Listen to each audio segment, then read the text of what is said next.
ቅርሸይ ሒዙ خليني مالتي لخي حكمه ቅርሸይ خليني مالتي خورات حواتي እና ወደይ ሕክምና ወሲደ ለኸ ሕክም ቅርሸይ ክበኒ ድምጽ ኹነኒ مالتي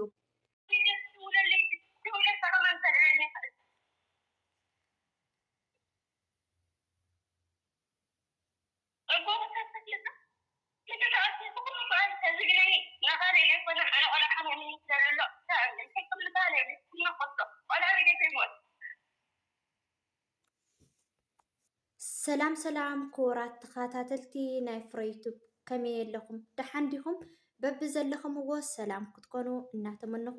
እምበኣርከስ ናይ ልሙዓንቲ ኣድያና ወይ ከዓ ትሕዝቶና ከምቲ ኣብ መእተዊ ዝሰማዕኹምዎ ንእሽተይ ሓሳብ ክብየ መፅየ ዘለኹ ማለት እዩ ምክንያቱ ኣሕዋትና ኣብ ስዑድ ዓረብ ኮይነን ብሰዋጋት እሞ ብሓበሻ ብዝፈልጦ እናተሳቀያ እየን ዝርከባ ማለት እዩ ስለዚ ክቡራት ኣሕዋተይ በጃኹም ድምፂ ክንወን የኽብል ዝኽእል ኣብዚ ሕዚ ሰዓት እዚ ሓፍትና ቆልዓ ሓሚምዋ እና በጃኻ ገንዘብ ሃበኒ ወደይ ክሕክም ደልየ ኣለኹ ትብለላ ማለት እዩ ንሱ ደሞ ብሎሚ ብናጋ እዩ ዘሳቅያ ዘሎ ማለት እዩ ኣብ ኩናት ግዜ ዝሃወቶ ቅርሺ እስካብ ሕጂ በቃ እሺ ክድውለልክ እያ ክህበክ እየ እሺ እዩ ዝብል ግን መፍትሒ የለን እስካብ ሕጂ መፍትሒ ተረኽበን ሕጂ ደሞ ቆልዓ ሓሚምዋ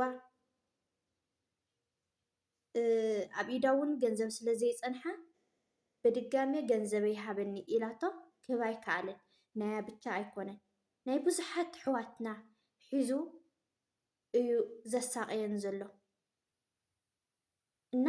ኣነ ለዓርሰይ ምስኡ እየ ነይረ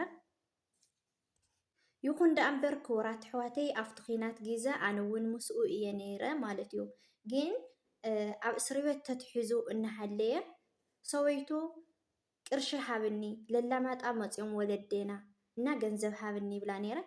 ንሳ እውን ክትረድአና ኣይትኽእልን ነይራ ኮለል እያ ተብለና ነይራ ሎሚ ናጋ የብለይን ይኹን እናበለት ይኹን ዳ እምበር ካብ እስር ቤት ምስ ወፀ ገንዘብ ናተለቃሕኩ ለወለደይ ናረዳእኹ ስለ ዝፀናሕኩ ኣይ ሃይሉሽ ገንዘብ ለወለደይ ናተለቃሕኩ ስለ ዝሃብኩዎም ገንዘብ ይሃበኒ ኢለዮ ናተይ እግዚኣብሔር መስገን ተቐቢለ እየ ማለት እዩ ግን እዘን ኣሕዋተይ እዚአን ግን ና ሲስተር እንዮ ከምኡ እውን ሓፍተይ እንያ ናይ ብዙሓት ኣሕዋትና እንዮ ናተሳቀያ ናበኸያ ይሓድር ኣለዋ እሞ ብዓረብ ከይበኸያ ብዕራብ ከይበኸያ ዕራብ ደሞዘን ኣብ ሰዓተን ቆፂረን እናሃበአን ብሓበሻ ብናትካ ናነባዕካ ምሕዳር ደሞ ብጣዕሚ ከቢድ እዩ እና በጃኹም ትንብዓተን ኣብ ለይኮነ ከየውድቐኩም ትንብዓታ ኣብ ለይኮነ ከየውድቐካ ቆልዓ ሒዛ ሓሚሙኒ ፀጊሙኒ ኣሎ በጃኻ ርድአኒ እናበለትካ ብገንዘባ ንስኻቱም ብገንዘበን ትዕንድሩ ኣለኹም እና ክቡራት ኣሕዋተይ ነዚ ቪድዮ ዝሰማዕኹም በጃኹም ነዚ ሓፍትና ድምፂ ኩንዋ ክብለኩም ይፈቲ ከምኡ እውን ናብ ቃላ ከብለኩም እየ ሙሉእ ቃላ ሰሚዕኹም ክትተሓዋወሩዋ ብትሕትና ይሓትት እዚ ሓፍተይ ሙሉእ ሽሙ ዓዱ ኩሉ ነገር ገሊፃቶ ስለ ዝኾነት ናብኣ ከብለኩም እየ ማለት እዩ ማዓንቲ ሓገዝኩም ደልየ መፅየ ዘለኹ ማለት እዩ ንስኻዓኒ ብቅርሺ ዘይኮነ ሸር ናበልኩም ንክትሕግዙኒ ማለት እዩ እዛ ቪድዮ እዚኣ ሸር ኢልኩም ናብ ምቕናይ ናብ ዘየዱ ናብ በረከት ኣውፅሕለይ ማለት እዩ ኣሕዋተይ ኩልኹም ድምፂ ኩነኒ ማለት እዩ ክቡራት ኣሕዋተይ ኣነ ሹመይ ሮዛ ይበሃል ኣብ ስዑድ ዓረብ ኮይኑ ኣብ ከተማ ሪያድ ይርከብ ኣዶ ቆልዓየ ቆልዓለን ንምሳይ ማለት እዩ ክቡራት ኣሕዋተይ እና ወደይ ንእሽተይ ተፀሊእዎ ኣሎ ሕሙዎ ማለት እዩ ሕክምና ለኸይወስደ ግን ሰዋግ ቅርሸይ ሒዙ خليني ማለት እዩ ለኸይ ሕክሞ ቅርሸይ خليني ማለት እዩ ክቡራት ኣሕዋተይ እና ወደይ ሕክምና ወሲደ ለኸ ሕክም ቅርሸይ ክህበኒ ድምፂ ኹነኒ ማለት እዩ ሽሙ ናይዚ ሰዋግ ሃይለ ኪረስ ደሳለይ ገብረ መድህን ይበሃል ኣበፁ ኮይኑ ጣብያ ፈለጎኒ ቁሸት ከዓኒ ዳብር ይበሃል ማለት እዩ ክቡራት ኣሕዋተይ ኣፅቢ ካኡ ጣብያ ፈለጎይኒ ቁሸት ዳብር ማለት እዩ ኣብ ከተማ ሪያድ እዩ ዘሎ ሕዚ ማለት እዩ ፌስቡክ ደሞ ነዚ ይመስል እዚ እዩ ፌስቡክ ማለት እዩ ኾራት ሕወተይ እና ኹራት ሕወተይ ዝሰዋ ግዚ بعد ون كرشي حول اللي زورك وقد مهزي أو أكاونتو أقميتو لو أكاونتي كحلف اللي يخالي بعد حيزنني أقرش مالتيو كالاي كعني أو سعودي حيزنني أمالتي خوراتي حواتي أو سعودي كحزن خلو أنا نفس تصور كوينة زي صرح هو دحارك والعا حيزة الخيص أقمني الخي خفأني إلا زي صرح هو زي نفسي تشاكمة حجيجن أبجزت أقامي كرشي كالي إني مالتيو እና ኹራት ሕዋተይ ኩለኹም ድምፂ ክትኮንኒ እየ ንደሊ ማለት እዩ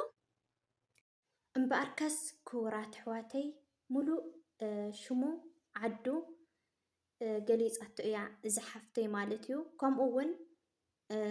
ብረያል ብቻ ዝሓዛ ገንዘብ ከይኸውን ብዓዲ እውን ሒዝዋ ኣሎ ማለት እዩ ስለዚ ክቡራት ሕዋተይ በጃኹም ድምፂ ሕዋትና ይሰማዕ ንምንታይ ኣብ ጉኒ ሕዋትና ዘይንኸውን እዚኣ ብቻ እኮ ይኮነ ናዚ ኣማል ኣብ ሚድያ ስለ ዝወፀ እምበር ናይ ብዙሓት ኣጓላት እዩ ኣብ ኢዱ ሒዝዎ ዘሎ እና ክቡራት ቤተሰብ እተን ዝተረፋ ኣሕዋትና ባዕልተን ድምፂ ክህባ እየን ባዕልተን ክዛረባ እየን ግን እዛ ሓፍትና ቆልዓ ሓሚሙ ስለ ዘሎ ምሕከሚ ናብ ሕክምና ንክትወስዶ ገንዘበይ ሃበኒ እያ ትብሎ ዘላ ገንዘበይ እያ ዝወለቶ እምበር ናትካ ኣይወለተን ግን የብለይ እዩ ዝብል ዘሎ ሓንሻብ የብለይ ይብል ሓንሻብ ክድውለልክ እየ ይብል ብስሩ ኣነስ ሕዋስኒ በጃኺ ኢላትኒ ሓዊሰያስ ሓንሻብ የፅቅጥ ሓንሻብ እሺ ይብላ ተመሊሱ ደሞ ብገንዘበን ፀርፊ ይውስኻሉ ብገንዘበን ውርደት ይውስኻሉ እና ክቡራት ሕዋተይ ዝሓፍተይ ኣብ ቅድመይ ናብ ኸየት ተናገራቶ ገንዘበይ ወዲ ሓሚሙኒ እኞ ኣብ ኢደይ ከይሞተኒ እና ገንዘበይ ርድአኒ ገንዘብ ይደሊ ኣለኹ ኣነ ፀጊሙኒ ኣለኹ ትብሎን ሃሌት ንሱ እንታይ ኢሉ ይመሊሱላ ተፃሪፍዋ እዩ ከይዱ ማለት እዩ እስካብ ክንዱዚ أحواتنا زساق مخانن فلوتو سلازي بجاخم نزي فيديو زي رأخم مالتي خورات حواتي شار قوروا دمز حواتنا يسمع أو سعود خندي نايس قاي كم زحل في اللو حواتنا يفلت إنا كورات خاتاتلتي ملو شمو عادو كل نجار قليز عطو سلازخوانات إنا بجاخم እዚ ቪድዮ እዚ ከምቲ ዝወለቶ ላበረከት ዜዱ ኩልኹም ሰሚዕኹም ገንዘባ ልክትረከብ ዝሓፍትና ጎር የኽብለኩም ዝኽእል እና ዝነበረና ፀንሒት እዚ መስል ነይሩ ብዝቕፅል ብካሊእ ቪድዮ ብካሊእ ትሕዝቶ እስካብ ንራኸብ ስሰናይ ንዓኹም እናወልኩ ክቡራት ኣሕዋተይ በጃኹም ድምፂ ኣሕዋትና ንኩን ኣብ ስዑድ ዓረብ ከመይ ኢለን የምፅኡ ኣለዋ ላዕልን ታሕትን ኢለን ራስ ኢነን ዘይመስልዎ መሲለን እየን ዘምፅኡ ኣለዋ ግን ደሞ ብመን ይጥቃዕ ኣለዋ ብሓበሻ ብናይ ባዕልተን ሰብ እየን ዝጥቃዕ ዘለዋ ዋ ንምንታይ ስሳትና ንጨኻኸን ንምንታይ ስሳትና ላብ ዘይኮነ ንተኣታተ እሞ መንገዛ ገንዘበን ብገንዘበን ክትዕንድሩ እና ክቡራት ሕዋተይ ዘረባ ከየብዝሕ ናይ ልማዕንቲ ዝነበረና ፀንሒት እዚ መስል ነይሩ ብዝቕፅል ብካሊእ ቪድዮ እስካብ ንራኸብ ስሰናይ ንዓኹም እናወልኩ ነዚ ቪድዮ ከምቲ ልሙድ ላይክ ሸር ሳብስክራይብ ብምግባር ሃናፅ ዘበለ ርእይትኹም ኣይፈለኒ ባይ ባይ